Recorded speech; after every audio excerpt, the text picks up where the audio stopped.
ದೂರುದಾರನ ಬಳಿಯೇ ಸಾಕ್ಷಿಯನ್ನ ಕೇಳಲಾಗ್ತಾ ಇದೆ. ರಾಘವನ್ ಅವರ ವಾದ ಮುಂದುವರೆದಿದೆ.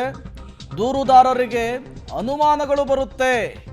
ಎಲ್ಲದಕ್ಕೂ ಕೂಡ ದೂರುದಾರನೇ ಸಾಕ್ಷಿಯನ್ನು ಒದಗಿಸಬೇಕು ಅಂತೇನಿಲ್ಲ. ವಕೀಲ ರಾಘವನ್ ಅವರ ವಾದ ಮುಕ್ತಾಯವಾಗಿದೆ ಎನ್ನುವಂತಹ ಮಾಹಿತಿ ಸಿಗ್ತಾ ಇದೆ. ಸತತ 1.25 ಗಂಟೆ ವಾದವನ್ನ ಮಂಡಿಸಿದ್ದಾರೆ ರಾಘವನ್. ಸ್ನೇಹಮಯಿ ಕೃಷ್ಣ ಪರ ಇವರು ದೂರುದಾರರು, ಅವರ ಪರವಾಗಿ ವಕಾಲತ್ತನ್ನು ವಹಿಸಿಕೊಂಡಿದ್ರು ರಾಘವನ್. ಅವರ ವಾದ ಈಗ ಮುಕ್ತಾಯವಾಗಿದೆ. ಈಗ ನ್ಯಾಯಾಧೀಶರ ನಡೆ ಏನಾಗಿರುತ್ತೆ?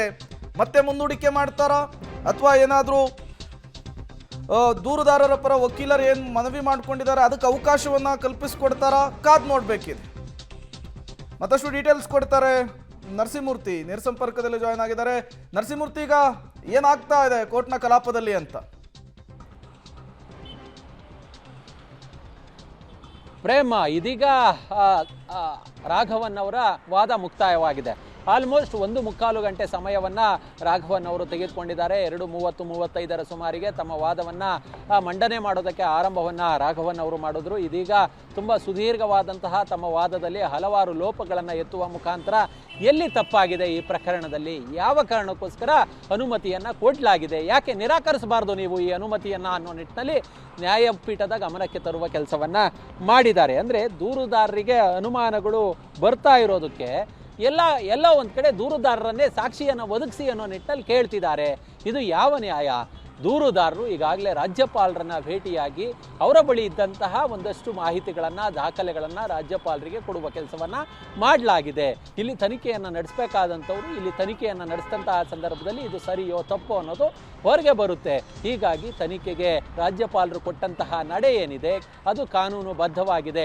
ಹೀಗಾಗಿ ನೀವು ನಮ್ಮ ಮನವಿಯನ್ನು ಪರಿಗಣನೆ ಮಾಡಬೇಕು. ಇಲ್ಲಿ ಪ್ರಾಸಿಕ್ಯೂಷನ್ಗೆ ಅನುಮತಿಯನ್ನು ಕೊಟ್ಟಂತಹ ರಾಜ್ಯಪಾಲರ ತೀರ್ಮಾನ ಏನಿದೆ ಇದು ಕರೆಕ್ಟ್ ಇದೆ. ಅವರು ಸುಪ್ರೀಂ ಕೋರ್ಟ್ನ ಒಂದಷ್ಟು ಗೈಡ್ಲೈನ್ಸ್ಗಳನ್ನು ಆಧಾರವಾಗಿಟ್ಕೊಂಡು ಹಲವಾರು ರಾಜ್ಯಗಳ ಹೈಕೋರ್ಟ್ಗಳ ಆದೇಶಗಳನ್ನು ಗಮನದಲ್ಲಿಟ್ಟುಕೊಂಡು ಅವರು ಈ ಒಂದು ಆದೇಶವನ್ನು ಕೊಟ್ಟಿದ್ದಾರೆ, ಪ್ರಾಸಿಕ್ಯೂಷನ್ಗೆ ಸ್ಯಾಂಕ್ಷನನ್ನು ಕೊಟ್ಟಿದ್ದಾರೆ. ಅದರಲ್ಲಿ ನಾವು ಕೂಡ ಇವರ ರೋಲ್ ಏನಿದೆ ಅನ್ನೋದನ್ನು ನ್ಯಾಯಪೀಠದ ಗಮನಕ್ಕೆ ತರುವ ಕೆಲಸವನ್ನು ಮಾಡಿದ್ದೀವಿ. ಹೀಗಾಗಿ ಅನುಮತಿಯನ್ನು ಕೊಡಬೇಕು ಅನ್ನೋ ನಿಟ್ಟಿನಲ್ಲಿ ಮುಖ್ಯಮಂತ್ರಿಗಳ ಅರ್ಜಿಯನ್ನು ತಳ್ಳಿ ಹಾಕಬೇಕು, ವಜಾ ಮಾಡಬೇಕು ಅನ್ನೋ ನಿಟ್ಟಿನಲ್ಲಿ ಇದೀಗ ರಾಘವನ್ ಅವರು ಕೋರ್ಟ್ನ ಗಮನಕ್ಕೆ ತಂದು ಇದೀಗ ಅವರು ತಮ್ಮ ವಾದವನ್ನು ಮುಕ್ತಾಯಗೊಳಿಸಿದ್ದಾರೆ. ಬಹುಶಃ ಇದೀಗ ಕೋರ್ಟ್ನಲ್ಲಿ ಚರ್ಚೆಗಳು ನಡೀತಿದೆ. ಅಂದರೆ ಬೇರೆಯವರು ಇತರ ದೂರುದಾರರ ವಕೀಲರುಗಳು ಯಾರಿದ್ದಾರೆ ಅವ್ರಿಗೆ ವಾದ ಮಂಡನೆ ಮಾಡೋದಕ್ಕೆ ಇವತ್ತೇ ಅವಕಾಶವನ್ನು ಕೊಡಬೇಕಾ, ಅಥವಾ ಈಗಾಗಲೇ ಪ್ರತಿವಾದಕ್ಕೆ ಅವಕಾಶ ಕೇಳಿದಂತಹ ಅಭಿಷೇಕ್ ಮನು ಸಿಂಘ್ವಿ ಅವರು ಯಾವತ್ತು ವಾದವನ್ನು ಮಂಡನೆ ಮಾಡ್ತಾರೆ, ಈ ಬಗ್ಗೆ ಒಂದಷ್ಟು ಚರ್ಚೆಗಳು ನಡೀತಿದೆ. ನರಸಿಂಹಮೂರ್ತಿ, ಅಭಿಷೇಕ್ ಮನು ಸಿಂಘ್ವಿ ಅವರು ಸಿಎಂ ಸಿದ್ದರಾಮಯ್ಯನವರ ಪರವಾಗಿ ವಾದವನ್ನು ಮಂಡಿಸಿದಂತಹ ಮೊದಲ ದಿನವೇ 17A ಸೆಕ್ಷನ್ ವಿಚಾರವನ್ನು ಪ್ರಸ್ತಾಪಿಸಿ ರಾಜ್ಯಪಾಲರ ನಡೆ ಸರಿ ಇಲ್ಲ, ಅಸಂವಿಧಾನಿಕ ಅನ್ನುವ ರೀತಿಯಲ್ಲಿ ವಾದವನ್ನು ಮಂಡಿಸಿದರು. ಈಗ ಮತ್ತೆ ಪ್ರತಿವಾದವನ್ನು ಮಾಡಲಿಕ್ಕೆ ಸಮಯಾವಕಾಶವನ್ನು ಕೇಳ್ತಾ ಇದ್ದಾರೆ. ಮತ್ತಾವೆಲ್ಲ ಅಂಶಗಳನ್ನು ಉಲ್ಲೇಖಿಸುವಂತಹ ಸಾಧ್ಯತೆ ಇದೆ? ಪ್ರಮುಖವಾಗಿ ಈ ರೀತಿಯ ವಿಚಾರಗಳು ಕುತೂಹಲಕ್ಕಂತೂ ಕಾರಣ ಆಗ್ತಾ ಇದೆಯಲ್ವಾ ಅಂತ. ಆರಂಭದ ದಿನ ಅರ್ಜಿ ವಿಚಾರಣೆಗೆ ಬಂದಂತಹ ಸಂದರ್ಭದಲ್ಲಿ ಅಭಿಷೇಕ್ ಮನು ಸಿಂಘ್ವಿ ಅವರು ಕೋರ್ಟ್ನಲ್ಲಿ 17A ಏನು ಹೇಳುತ್ತೆ, ಇಲ್ಲಿ ಸಕ್ಷಮ ಪ್ರಾಧಿಕಾರದ ಅಧಿಕಾರಿ ಯಾರು, ಇಲ್ಲಿ ರಾಜ್ಯಪಾಲರು ಕಾಂಪಿಟೇಟಿವ್ ಅಥಾರಿಟಿ ಆದರೂ ಕೂಡ ಇಲ್ಲಿ 17A prevention of corruption act, ಭ್ರಷ್ಟಾಚಾರ ನಿಯಂತ್ರಣ ಕಾಯ್ದೆಯಡಿ ಇಲ್ಲಿ ಪ್ರಾಸಿಕ್ಯೂಷನ್ಗೆ ಅನುಮತಿಯನ್ನು ಕೊಡೋದಕ್ಕೆ ಬರೋದಿಲ್ಲ.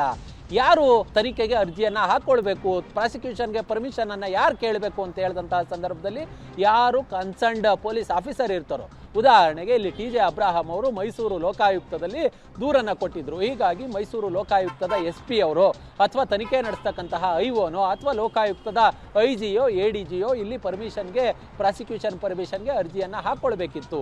ಹೀಗಾಗಿ ಇಲ್ಲಿ ಪ್ರಾಸಿಕ್ಯೂಷನ್ಗೆ ಪರ್ಮಿಷನನ್ನು ಕೇಳಿರ್ತಕ್ಕಂತಹದ್ದು ಒಬ್ಬ ಖಾಸಗಿ ವ್ಯಕ್ತಿ. ಹೀಗಾಗಿ ಇಲ್ಲಿ 17A ಅಪ್ಲಿಕಬಲ್ ಆಗಲ್ಲ ಅನ್ನೋ ನಿಟ್ಟಿನಲ್ಲಿ ವಾದ ಮಂಡನೆಯನ್ನು ಅಭಿಷೇಕ್ ಮನು ಸಿಂಘ್ವಿ ಅವರು ಮಾಡಿದರು. ಆದರೆ ಇವತ್ತಿನ ವಾದದಲ್ಲಿ ಇವತ್ತು ರಾಘವನ್ ಅವರು ಮಾಡಿದಂತಹ ವಾದ ಏನಿದೆ, 17A ಯಾಕೆ ಊರ್ಜಿತ ಆಗುತ್ತೆ, 17A ಅನ್ನು ಒಂದಷ್ಟು ಅಂದರೆ ಈ ಸಾರ್ವಜನಿಕವಾಗಿ ಒಂದಷ್ಟು ಮುನ್ನುಡಿಯನ್ನು ಬರೆಯೋದಕ್ಕೆ ಅಥವಾ ಅದರಲ್ಲಿ ಒಂದಷ್ಟು ಸುಧಾರಣೆಗಳನ್ನು ತರೋದಕ್ಕೆ ಈ ಭ್ರಷ್ಟಾಚಾರ ನಿಯಂತ್ರಣ ಕಾಯ್ದೆಯನ್ನು ತರಲಾಗಿದೆ. ಇಲ್ಲಿ 17A ಅಡಿ ಅವಕಾಶವನ್ನು ಕೊಡೋದಕ್ಕೆ ರಾಜ್ಯಪಾಲರಿಗೆ ಅವಕಾಶ ಇದೆ. ಯಾಕಂತ ಹೇಳಿದ್ರೆ ತನಿಖೆಯನ್ನು ನಡೆಸಬೇಕು. ತನಿಖೆಯನ್ನು ನಡೆಸೋದಕ್ಕೂ ಮೊದಲೇ ತಪ್ಪಿತಸ್ಥ ಅಲ್ಲ ಅನ್ನೋ ನಿಟ್ಟಿನಲ್ಲಿ ಹೇಳ್ಕೊಂಡ್ರೆ ಹೇಗೆ? ಇಲ್ಲಿ ರಾಜ್ಯಪಾಲರ ನಡೆ ಏನಿದೆ ಅದು ಸರಿ ಇದೆ ಅನ್ನೋ ನಿಟ್ಟಿನಲ್ಲಿ ಇವರು ಇವತ್ತು ಕೂಡ ತಮ್ಮ ವಾದದಲ್ಲಿ ತಿಳಿಸಿದ್ರು. ಅದ್ರ ಜೊತೆಗೆ ಇಡೀ ಕೇಸ್ನ ಅಂದರೆ ಮೂಡ ಹಗರಣ ಯಾವಾಗಿಂದ ಶುರುವಾಯಿತು ಇಲ್ಲಿಯವರೆಗೂ ಏನೇನಾಗಿದೆ ಅದರಲ್ಲಿ ಮಲ್ಲಿಕಾರ್ಜುನ ಸ್ವಾಮಿ ಸಿದ್ದರಾಮಯ್ಯನವರ ಬಾಮೈದ ಮತ್ತು ಅವರ ಪತ್ನಿ ಸಿದ್ದರಾಮಯ್ಯ ಅವರ ಪತ್ನಿ ಪಾರ್ವತಿ ಅವರ ರೋಲ್ ಏನು ಮತ್ತು ಸಿದ್ದರಾಮಯ್ಯ ಅವರ ರೋಲ್ ಏನು ಈ ಪ್ರಕರಣದಲ್ಲಿ ಅನ್ನೋದನ್ನು ಕೂಡ ನ್ಯಾಯಪೀಠದ ಗಮನಕ್ಕೆ ತರುವ ಕೆಲಸವನ್ನು ಮಾಡಲಾಗಿದೆ. ಮತ್ತು ಕಳೆದ ಶನಿವಾರ ರಾಜ್ಯಪಾಲರ ಪರವಾಗಿ ಹಾಜರಾಗಿದ್ದಂತಹ ತುಷಾರ್ ಮೆಹ್ತಾ ರಾಜ್ಯಪಾಲರ ನಡೆ ಕರೆಕ್ಟ್ ಆಗಿದೆ, ರಾಜ್ಯಪಾಲರು ಯಾವ ಅಧಿಕಾರವನ್ನು ಬಳಸಿ ಇಲ್ಲಿ ಪ್ರಾಸಿಕ್ಯೂಷನ್ಗೆ ಅನುಮತಿಯನ್ನು ಕೊಟ್ಟಿದ್ದಾರೆ ಅನ್ನೋದ್ರ ಬಗ್ಗೆ ಕೂಡ ಸುದೀರ್ಘವಾಗಿ ವಾದ ಮಂಡನೆಯನ್ನು ಮಾಡಿದರು. ಅಂದರೆ ಸಚಿವ ಸಂಪುಟ ಕೈಗೊಂಡಂತಹ ಎಲ್ಲ ನಿರ್ಣಯಗಳಿಗೂ ರಾಜ್ಯಪಾಲರು ಓಕೆ ಅನ್ನಬೇಕಿಲ್ಲ, ರಾಜ್ಯಪಾಲರು ತಮ್ಮ ವಿವೇಚನೆಯನ್ನು ಬಳಸಬಹುದು. ಸಚಿವ ಸಂಪುಟ ಅಥವಾ ಮಂತ್ರಿಮಂಡಲ ಯಾರಿಗೆ ಉತ್ತರದಾಯಕವಾಗಿರುತ್ತೆ ಅಂತ ಹೇಳಿದ್ರೆ ಮುಖ್ಯಮಂತ್ರಿಗಳಿಗೆ ಉತ್ತರದಾಯಕವಾಗಿರುತ್ತೆ. ಮುಖ್ಯಮಂತ್ರಿಗಳು ಸಚಿವ ಸಂಪುಟದ ಸದಸ್ಯರನ್ನು ಆಯ್ಕೆ ಮಾಡ್ತಾರೆ. ಆ ಬಳಿಕ ರಾಜ್ಯಪಾಲರು ಅವರಿಗೆ ಪ್ರಮಾಣ ವಚನವನ್ನು ಬೋಧನೆ ಮಾಡುವ ಕೆಲಸವನ್ನು ಮಾಡ್ತಾರೆ. ಹೀಗಾಗಿ ಯಾವುದಾದ್ರೂ ಸಚಿವ ಸಂಪುಟದಲ್ಲಿ ಮುಖ್ಯಮಂತ್ರಿಗಳ ವಿರುದ್ಧವಾಗಿ ನಿರ್ಣಯವನ್ನು ತೆಗೆದುಕೊಳ್ಳೋದಕ್ಕೆ ಸಾಧ್ಯ ಇದೆಯಾ? ಭಾರತದ ಇತಿಹಾಸದಲ್ಲಿ ಯಾವುದೇ ರಾಜ್ಯಗಳು ಇಷ್ಟು ಸುದೀರ್ಘವಾಗಿ ದೊಡ್ಡ ನೋಟನ್ನು ಇಟ್ಟುಕೊಂಡು ದೊಡ್ಡ ಮಟ್ಟದಲ್ಲಿ ಈ ಒಂದು ಸಚಿವ ಸಂಪುಟದ ನಿರ್ಣಯವನ್ನು ಕಳಿಸಿದಂತಹ ಉದಾಹರಣೆಗಳಿಲ್ಲ. ಇಲ್ಲಿ ಮುಖ್ಯ ಕಾರ್ಯದರ್ಶಿಗಳು ಒಂದಷ್ಟು ಕಾಪಿ ಪೇಸ್ಟನ್ನು ಮಾಡ್ಕೊಂಡಿದ್ದಾರೆ. ಯಾವ್ಯಾವ ಕೋರ್ಟ್ ಏನು ಹೇಳುತ್ತೆ ಅಂತೇಳಿ ಕಾಪಿ ಪೇಸ್ಟನ್ನು ಮಾಡಿಕೊಂಡು ಅದಾದ ಬಳಿಕ ಅಡ್ವೊಕೇಟ್ ಜನರಲ್ ಅವರ ಅಭಿಪ್ರಾಯವನ್ನು ಪಡೆದುಕೊಂಡು ಸಚಿವ ಸಂಪುಟದ ನಿರ್ಣಯವನ್ನು ಸೇರಿಸಿ ರಾಜ್ಯಪಾಲರಿಗೆ ಕಳಿಸುವ ಕೆಲಸವನ್ನು ಮಾಡಿದ್ದಾರೆ. ರಾಜ್ಯಪಾಲರು 17A ಅಡಿ ಕೊಟ್ಟಂತಹ ಈ ಒಂದು ಪ್ರಾಸಿಕ್ಯೂಷನ್ ಕಾನೂನುಬದ್ಧವಾಗಿದೆ ಅನ್ನೋ ನಿಟ್ಟಿನಲ್ಲಿ ಹೇಳಿದ್ರು. ಇವತ್ತು ರಾಘವನ್ ಅವರು ಕೇಸ್ನ ಸಂಪೂರ್ಣ ಮಾಹಿತಿಯನ್ನು ಕೋರ್ಟ್ನ ಗಮನಕ್ಕೆ ತರುವ ಕೆಲಸವನ್ನು ಮಾಡಿದ್ದಾರೆ. ಹೀಗಾಗಿ ಕೋರ್ಟ್ನಲ್ಲಿ ನ್ಯಾಯಮೂರ್ತಿಗಳು ತೀರ್ಮಾನವನ್ನು ಮಾಡಲಿದ್ದಾರೆ. ಮುಂದೆ ಯಾರು ವಾದ ಮಂಡನೆಯನ್ನು ಮಾಡ್ತಾರೆ, ಅದಾದ ಬಳಿಕ ಆದೇಶವನ್ನು ಯಾವಾಗ ಅಂತಿಮವಾಗಿ ಪ್ರಕಟ ಮಾಡಬೇಕು ಅಂತೇಳಿ ಪ್ರೇಮ್. ಓಕೆ, ನರಸಿಂಹಮೂರ್ತಿ ಹಾಗೆ ಸಂಪರ್ಕದಲ್ಲಿರಿ, ಮತ್ತಷ್ಟು ಡೀಟೇಲ್ಸನ್ನು ಪಡಿತಾ ಹೋಗ್ತೀನಿ. ಕೋರ್ಟ್ನಲ್ಲಿ ಸಾಕಷ್ಟು ಬೆಳವಣಿಗೆಗಳಾಗ್ತಾ ಇದೆ. ಈಗ ರಾಘವನ್ ಅವರ ವಾದ ಮುಗಿದಿದೆ. ಈಗ ನ್ಯಾಯಾಧೀಶರು ಮತ್ತೆ ದೂರುದಾರರ ಪರ ವಕೀಲರ ವಾದ ಮಂಡನೆಗೆ ಅವಕಾಶವನ್ನು ಕಲ್ಪಿಸಿ ಕೊಡ್ತಾರಾ, ಏನೆಲ್ಲ ಬೆಳವಣಿಗೆಗಳಾಗುತ್ತೆ ಅನ್ನೋದರ ಪಿನ್ ಟು ಪಿನ್ ಡೀಟೇಲ್ಸನ್ನು ಕೊಡ್ತಾ ಹೋಗ್ತೀವಿ.